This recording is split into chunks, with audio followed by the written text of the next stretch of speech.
안녕하십니까. 내외방송 주요 뉴스를 시작하겠습니다.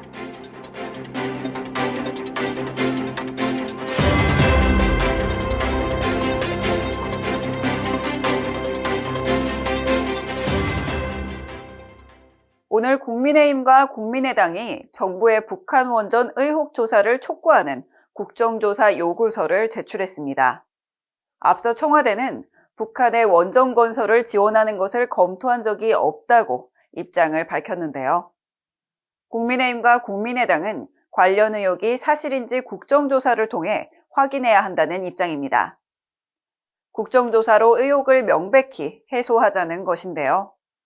하지만 민주당은 이 같은 의혹 제기에 대해 법정 대응까지 나선 상황이라서 국정조사가 이뤄질 가능성은 높지 않아 보입니다.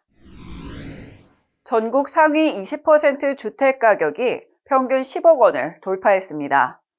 3일 KB국민은행 통계에 따르면 지난달 전국 상위 20% 주택 평균 가격은 10억 2,761만 원을 기록했습니다. 1년 전과 비교하면 28.6%가 올랐는데요. 통계를 시작한 2008년 이후 최고치입니다. 반면 저가주택 평균 가격은 1억 1,866만 원으로 1년 전과 비교하면 5.8% 오르는 데 그쳤습니다. 부동산 대책에도 불구하고 집값 폭등과 빈익빈 부익부 현상은 뚜렷해지고 있는데요. 이 가운데 정부는 곧 25번째 부동산 대책을 발표할 예정입니다. 내년부터 셋째 이상 자녀는 대학 진학 시 등록금을 전액 지원받습니다. 교육부는 2021년 맞춤형 국가장학금 기본계획을 발표하며 다자녀 가구의 등록금 지원 확대 계획을 내놨는데요. 4년제 8학기, 3년제 6학기 전액 등록금을 지원받을 수 있도록 지원을 확대할 예정입니다. 이외에도 근로우수 장학생 지원 규모를 확대하는 방침 등을 내놨는데요. 신청 접수는 이날부터 다음 달 16일까지 42일간 진행한다고 밝혔습니다. 코로나 바이러스 감염증 장기화로 폐업 위기에 몰린 여행사들이 생존권 보장을 촉구하고 나섰습니다.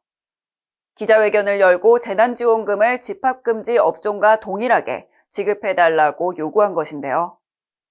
현재 정부의 3차 재난지원금은 유흥시설 등 집합금지 업종에는 300만 원, 요식업에는 200만 원이 지급되지만 여행업종은 일반 업종으로 분류돼 100만 원을 지원하고 있습니다. 이들은 세금이나 대출이자 감면 등 생존권을 보장하기 위한 정책을 논의해달라고 촉구했습니다. 러시아 야권운동가 알렉세이 나발니가 3년 6개월 징역형을 선고받았습니다. 나발니는 그간 러시아 고위공직자와 기업인의 부정부패를 폭로해왔는데요. 흑해연안의 휴양단지가 푸틴 대통령을 위해 건설된 것이라고 주장하는 영상을 올려 논란이 되기도 했습니다. 지난해 8월 나발니는 비행기 기내에서 독곡물 중독 증세로 혼수 상태에 빠졌다 깨어났는데요. 푸틴이 자신을 암살하려고 했다고 주장했고 러시아로 귀국하는 공항에서 체포됐습니다. 이후 그의 석방을 요구하는 시위가 러시아 전역에서 일어났습니다. 그러나 러시아 법원은 나발니에게 내려졌던 집행유예를 취소하고 실형을 선고했습니다. 입춘인 오늘은 서울 아침 기온이 영하 9도까지 떨어졌습니다. 저녁부터는 전국적으로 폭설이 내린다고 하는데요. 퇴근길 조심하시길 바랍니다. 뉴스 마치겠습니다. 지금까지 시청해주신 여러분 고맙습니다.